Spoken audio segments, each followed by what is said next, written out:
Konkreetsemalt minu töö kujutab endast seda, et ma pean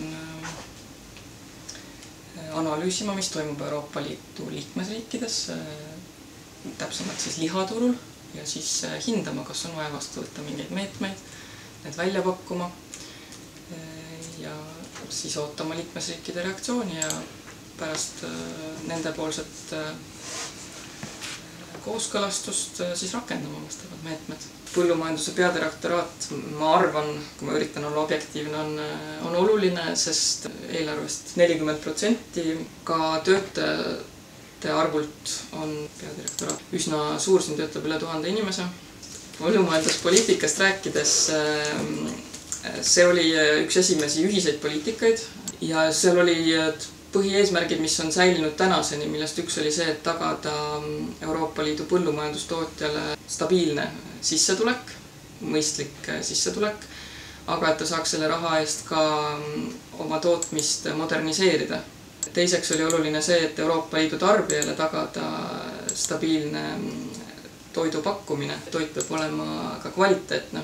Ja kolmandaks tagada see, et põllumajandustootmine oleks regionaalselt jaotunud kenasti Euroopa Liidus, et kõik piirkonnad saaksid tegeleda selle toidu tootmisega, milles neil on mingisugune eelis, aga et tööd ja leiba jätkuks igale poole, ütleme siis nii.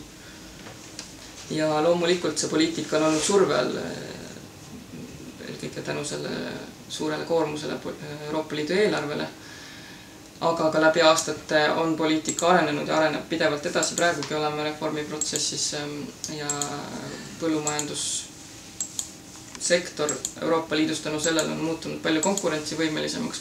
Poliitika on suunatud rohkem võib-olla just maaelule ja sellele, et elu maal jääks ja et toit oleks kvaliteetne, mitte niivõrd enam otsesele põllumeeste toetamisele, nagu ta vanasti oli. Puudutades natukene ka väga aktuaalsed ja päevakohalisi teemasid Eestis hetkel, siis kas ja millal on lootust, et Eesti põllumehed hakkavad saama otsetoetusi samas mahus vana Euroopa omadega, et kas selle kohta ka mingid jutud siin majas liiguvad? No selle kohta võiks praegu ainult öelda seda, et kindlasti see teema praeguse reformiprotsessi käigus saab väga teravalt olema puudutatud. Ma arvan, et ka Eesti initsiatiiv siin on hästi oluline ja peaks olema oluline, et lihtsalt enda eest rääkida. Ja ma arvan, et komisjon on kindlasti valmis ju ära kuulama ja vastavalt siis muudatused sisse viima, kui nõue on põhjendatud. Et ma arvan, et siin saavad olema väga põhjalikud ja pikad diskussioonid, et me oleme alles selle protsessi alguses ja siin sellepärast ma ei saa mingit väga konkreetset vastust anda. Tulles nüüd korra veel ametnike rolli juurde tagasi, siis kuidas te hindaksite seda, kuivõrd ühel ametnikul on reaalselt võimalik seda protsessi mõjutada?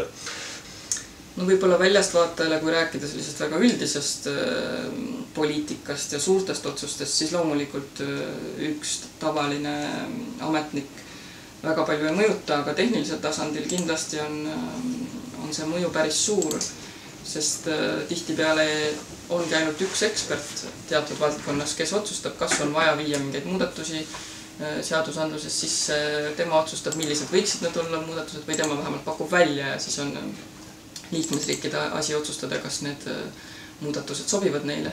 Aga tihtipeale on see üks ametnik, kes tuleb välja mingi ettepanekuga küll komisjoni nimel, aga tegelikult autor on tema.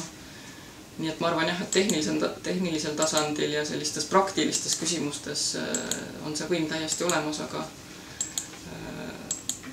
laias, suures pildis loomulikult mitte nii väga. Kas ja kuivõrd nüüd üks peadirektoraat, antud juhul siis põllumajanduse ja maaelu peadirektoraat tegutseb nagu kuidagi omaette, kuivõrd on suhted teiste peadirektoraatidega, kui tihedat koostööd te teete teiste komisjoni struktuuriüksustega?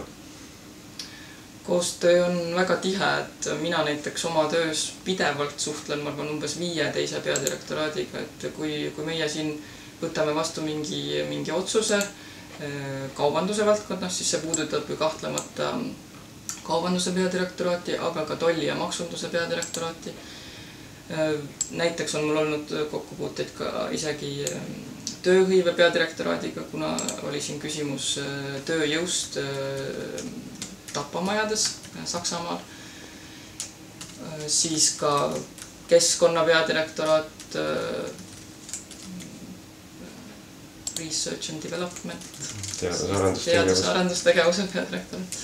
Ei, selles mõttes väga tihe on koostöö ja ka loomulikult nõukogu ja parlamendiga, sest eriti peale Lissaboni protsessi jõustumist on ju parlamendi roll suurenenud. Ja lisaks sellele teevad nad tihtipeale oma algatuslikke raporteid, mille käigus nad suhtlevad meiega tihedalt.